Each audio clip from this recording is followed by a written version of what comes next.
Hey, what's up guys? This is Anthony from Anthony's Customs, and for this review, we're going to be looking at the Star Wars Black 6-inch series, Captain Phasma. Now, I know this review is long overdue. I've been really busy doing other new figures, and this one just somehow slipped through the cracks, so I apologize for that, but we do get to finally look at it, and I'm happy to say it's not a bad figure. Whether or not the character warrants a figure, that's up to you to decide, but it's actually a pretty cool figure. So let's get it off the stand and take a closer look. So one of the most important things about this figure is going to be the height. She's supposed to be especially tall, and let's see if she is. She's just about 17.5 centimeters, which makes her just about 7 inches, right around there. So she does seem like she's going to be a little bit taller. Let's put her next to Django and see. Yep, she's taller, so that's pretty good. I think that's an appropriate size for her, and I'm happy that that is the case. She does come with an accessory, which is her blaster. It's mostly gold with a little bit of black, but it looks pretty good, and she can hold it well enough. Now, you might think that the cape is an accessory. It's not. The head is not made to come off. I suppose there are ways you could do it, but I can't recommend it since it's not made to. I pulled on it and I pulled on it. It's not just a standard ball peg, which is kind of strange. I don't know what's up with that, but that's the case. And the cape itself, it's sculpted pretty well. It has all the paneling and it's like a nice finish to it. It's not molded in that glossy plastic that we sometimes get, so that's pretty cool.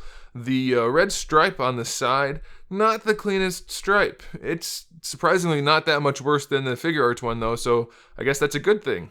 Other paint job on this figure includes some black here and there, and then of course some silver here and there, but all around it's pretty clean. There's nothing that stands out as being a problem, so that's pretty good. Now the articulation is a hinge.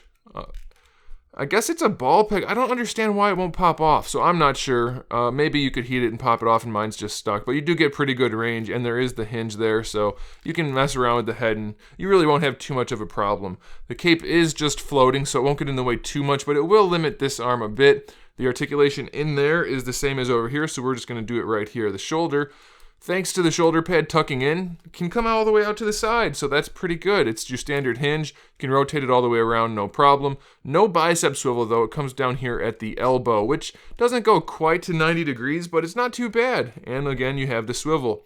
Both of the wrists have a hinge and a swivel, so that's pretty good. The diaphragm joint on this figure, let's see. It leans a little bit forward, not too much.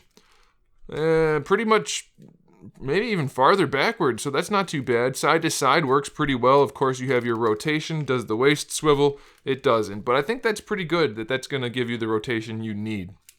Also want to point out, the silver isn't chrome, obviously, but it's got a nice luster to it. It looks pretty good, and as soon as you have some light bouncing off of it, you're going to be fine. It's going to look all right. Now, the hips, if you tuck the pads under the pouches and things, this is technically a separate piece, but it doesn't have that much play to it. You can get this hip out pretty far, not super far though. Same thing for this one.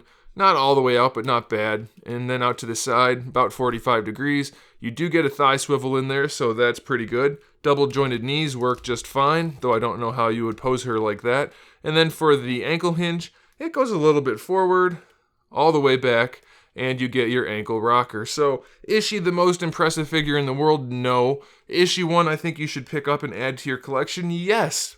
Fingers crossed she ends up being a badass character, not so much of a wasted character as she was in this first movie, but she's still a cool looking character, and it's a pretty cool looking figure, so I do have to recommend it. I think she's still available in stock at Big Bad Toy Store, so check out the link in the description below. If you can't find them at retail, you can always count on Big Bad Toy Store, as long as you get there early enough. Sometimes they sell out pretty fast.